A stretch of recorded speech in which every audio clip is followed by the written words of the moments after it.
data adalah sebuah proses pengiriman dan penerimaan data atau informasi dari dua alat atau lebih, seperti contohnya yaitu komputer, laptop, telepon genggam, printer, dan alat komunikasi lainnya, yang biasanya berhubungan dalam sebuah jaringan, baik lokal maupun yang luas.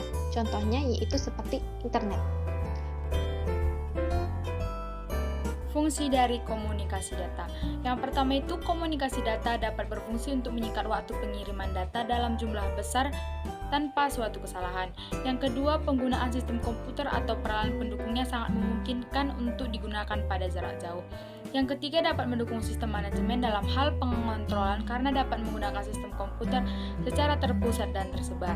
Yang keempat, dapat digunakan sebagai alat komunikasi bagi orang-orang yang memiliki letak geografis yang berbeda atau berjauhan. Yang kelima, mampu menyebarkan informasi dalam jumlah banyak dengan kecepatan yang mumpuni dan tanpa suatu kesalahan.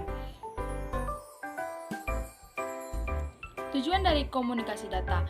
Tujuan komunikasi data adalah mengirim data dalam jumlah besar dan waktu yang singkat dengan cara yang efisien dan ekonomis dari suatu tempat ke tempat yang lain tanpa ada kesalahan.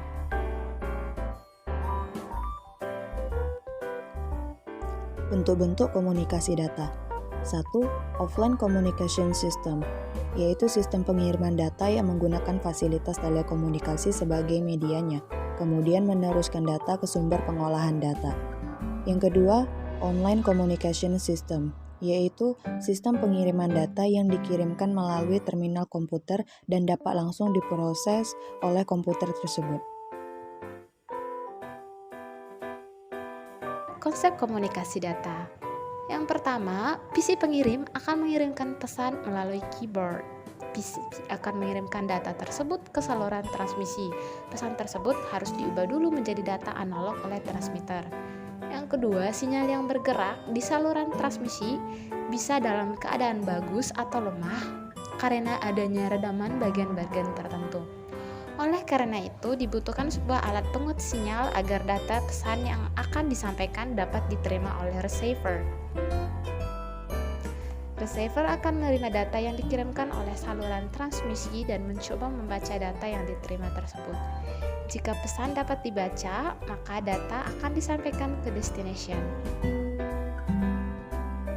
Dan apabila pesan tidak dapat dibaca, maka receiver akan memberikan info kepada pengirim untuk mengirim ulang datanya sehingga konsep pesan free error data terpenuhi.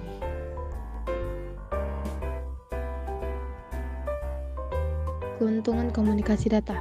A. Memungkinkan penggunaan komputer atau terminal secara terpusat atau tersebar sehingga menunggu dalam manajemen dalam hal kontrol.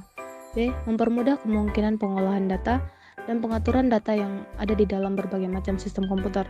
C. Mengatur waktu untuk pengolahan data. D. Mendapatkan data langsung dari sumbernya. E. Mempercepat penyebaran informasi.